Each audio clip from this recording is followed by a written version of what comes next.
Hey everybody, it's Christine up today for the scrap room, and I am using the DoubleShot Kit today, specifically using the Fancy Pants page kit.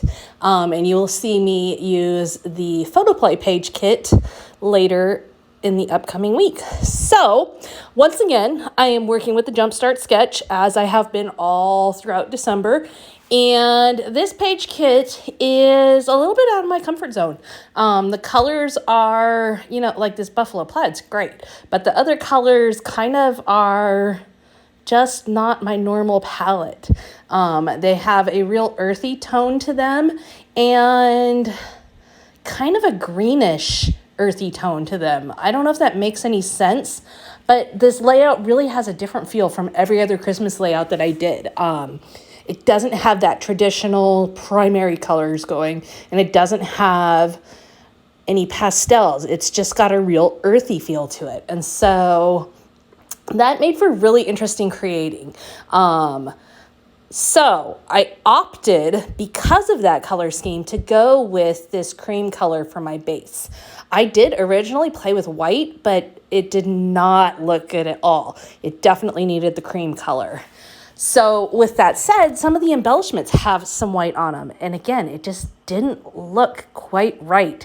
This one definitely needs that cream ivory base to make it work. So I've got that first piece on there that fits on the sketch where it was a banner piece. I used just a strip of patterned paper, that green floral, and then I used the buffalo plaid for my circle, and then I'm using this light brown paper as the accent piece that goes below that circle.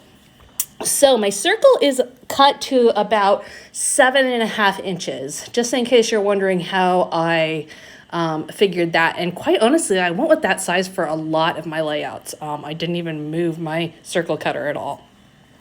So I'm going to use this one to do 3 pictures, and I am trimming those down to be smaller than 4x6 because 3 4x6 pictures will be too much for working its way horizontally across the layout. So I'm trimming them down just a bit to about 3x4 approximately.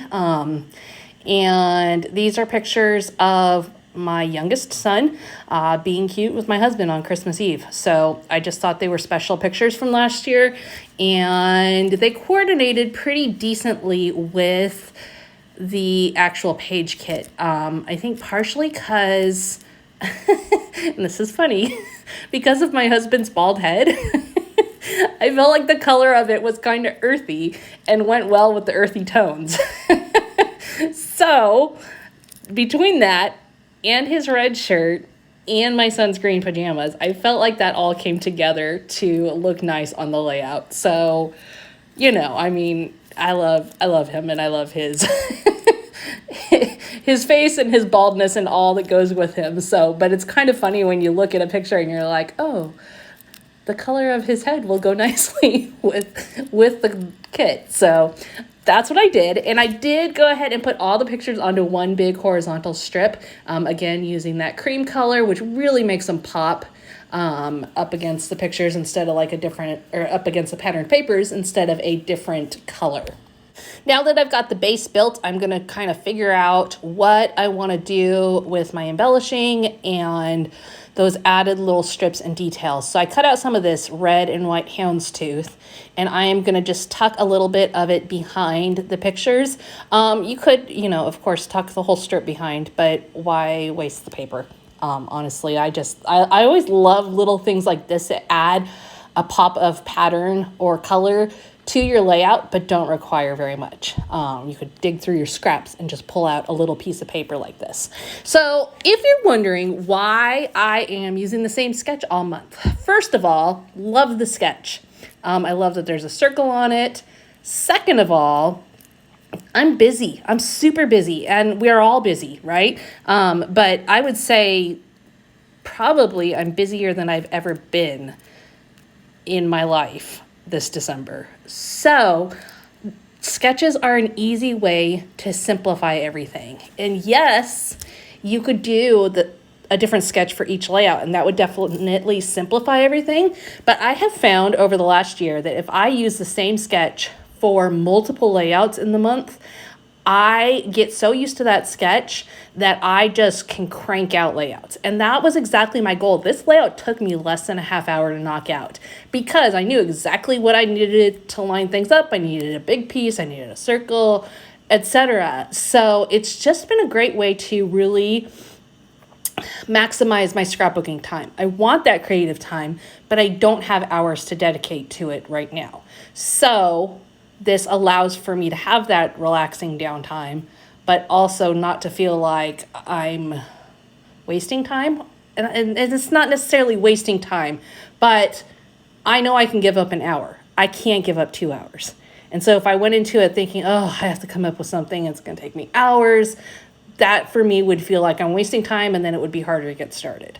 So all that said, you can see how quickly it came together. I'm using various embellishments. I did pull the Believe title from my stash. It's a Simple Stories title because there just wasn't one that worked for me from the page kit. So I pulled that out and I thought that was a cute one. And then you can see I'm just adding different little pieces, basically random Christmas icons that work. No real rhyme or reason or explanation behind them, except for they came in the page kit and they fit in that spot and they looked eye-pleasing in that spot. So we rolled with it. You can see I've also got these cute little wood-lined enamel dots that came in the page kit as well that I'm using. So the DoubleShot Kit is a 2-page kit. It comes in addition to the Flavors of the Month kit, which is a 4-page kit and allows you to receive even more new product each month. So be sure to check that out. And that is it for today. So thank you so much for joining me, and we will catch you again next time.